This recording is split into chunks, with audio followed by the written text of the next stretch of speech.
Hey folks, Jen Foxbot here. Welcome back to MakerQuest/Science Quest. In part of my continuing series about atoms and the fundamental particles that make up everything that we can see, feel, hear, and touch. This next video is focused on electron orbitals. And I'm gonna I'm not gonna get into like the chemistry behind electron orbitals. My specialty is definitely not chemistry. But I want to kind of give a general overview of what electron orbitals are, why they're cool, and how that is connected to light. Yay! And quantum mechanics. So kind of covering electron orbitals from a couple of different sides. So here we go. So in my last video, I talked about how atoms had a nucleus at the center. So I'll get out my handy dandy chalk and draw a little dot. So that would represent the nucleus, and that's where protons and neutrons hang out. And if you remember, protons are positively charged, neutrons are neutrally charged, so the nucleus of an atom has an overall positive charge. The other fundamental particle that we're made up out of are electrons. And electrons are the shape of this space where there is a high probability of finding an electron.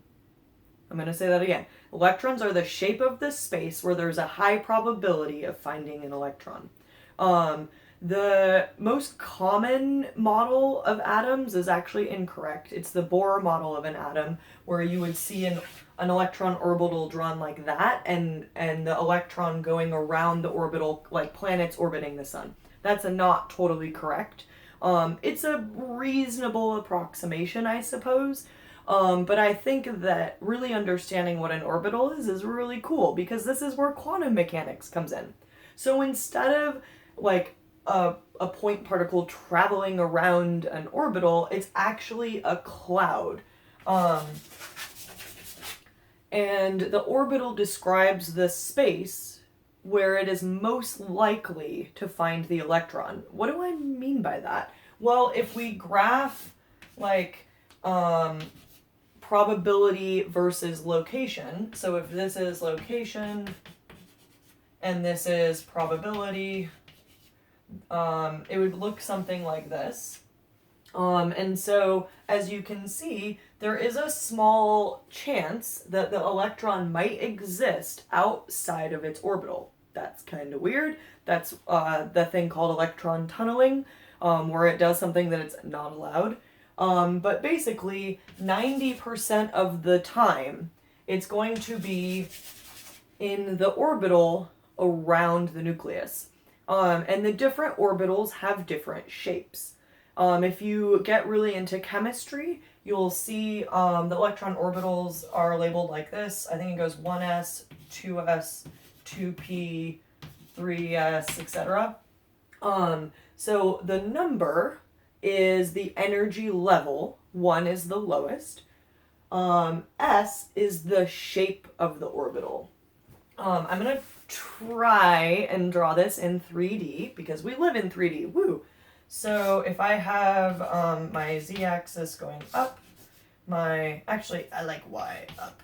I'm going to call this one x, and z is out of the page. If the center of this axis is the nucleus, then I have my first orbital is a sphere around the nucleus. So that space is most likely where we will find the electron. And so that's where quantum comes in, because with Heisenberg's uncertainty principle, we can't know everything all at once. We have to kind of pick and choose what we can know at a given time. And so if we make a measurement on the electron to try and figure out where exactly it is within that orbital, there are other things that we can't know about that electron. I think it goes position and momentum. So if we measure the position of the electron and determine that it's here, we can't know for certain what its momentum is. So there's a give and take, which is really interesting, and why quantum mechanics is weird and awesome. Within any given orbital, there can be 2 electrons. So electrons are negatively charged, and the distance that we're most likely to find the electron at actually has to do with the fact that the nucleus is positively charged and the electrons are negatively charged. And the reason why you can have two electrons in one orbital is because one is going to be spin up and the other one's going to be spin down. Electrons are a true point particle, meaning they don't have a physical, they don't like exist as a volume. So when I say spin, it's sort of like the electron is spinning like a basketball on your finger or something, like those really cool tricks where you take a basketball, you put it on your finger and go boop. The basketball spinning has angular momentum. So when we say electrons have spin, it's kind of like that, like the electron is like spinning around with angular momentum. Since it's a true point particle, it's not quite right, but that's the best way that we can think about it. And so one electron has spin up, the other one has spin down, and both of those can exist in the same orbital. But if you add more electrons, the first orbital, this 1s orbital, would work for hydrogen and helium, but anything beyond that, it needs more orbitals. And so that's when you start building up to higher level orbitals. And the lower orbitals are lower energy. So to show you what I mean by that, I'm going to graph, actually, I don't really need this one. So this bottom line represents the nucleus. So that is where our nucleus is. Yay! That is the center of the atom. So the electron orbitals, this is going to be distance up here. And these are very, very small distances because atoms are really small. So, for example, this is 1s, and then you have 2s, and then 2p, and then 3s, like that, and then there goes 3p, and I think there's, since I studied physics, we were focused more on the very low level stuff. Chemists get all into the details, so if you're interested in that, I definitely recommend checking out some chemistry videos. Anyway, this distance is the lowest distance, so it's the lowest energy. And as you move up in the orbitals, the electrons have more and more energy because they are farther and farther away from the nucleus. And again, each orbital can have 2 electrons. And so what is super cool is that when you have the reason why we have color, the reason why we can see things is because electrons give off photons of light. Photons are just the particle that carries energy of light. When electrons move between different orbitals, they give off a certain photon of light. If an electron, for example, moves down from the 2s orbital, it's going to emit a photon. Boop. That's the little Greek letter that we use to represent photons. So the electron moves down from the 2s orbital to the 1s orbital, or from higher energy to lower energy. That difference in energy is going to be the amount of energy that the photon has. And so we can figure out what color that is because all of the light waves have a certain frequency and wavelength that's associated with its energy. What happens when a light particle hits an atom? Well, say you have an electron chilling in the lowest energy level. If you hit the atom with enough energy or the right amount of energy, the electron will jump up. Boop. Oh my goodness. So you have a photon coming in. The electron's like, shrink. Thank you for the energy. I can go higher now. And so it jumps up to a higher level orbital. You give it some time and it'll jump back down because the universe is lazy and it likes to be stable. So if the electron doesn't have enough energy to keep it at that level, it'll jump back down and again emit the same photon of light. So all that's to say, if you look at the periodic table, you'll notice that all of the different elements have different amounts of protons and neutrons, which correspond to neutral atoms have the same amount of electrons. Again, electrons are negatively charged. A neutral atom has to have the same amount of charge to be neutral.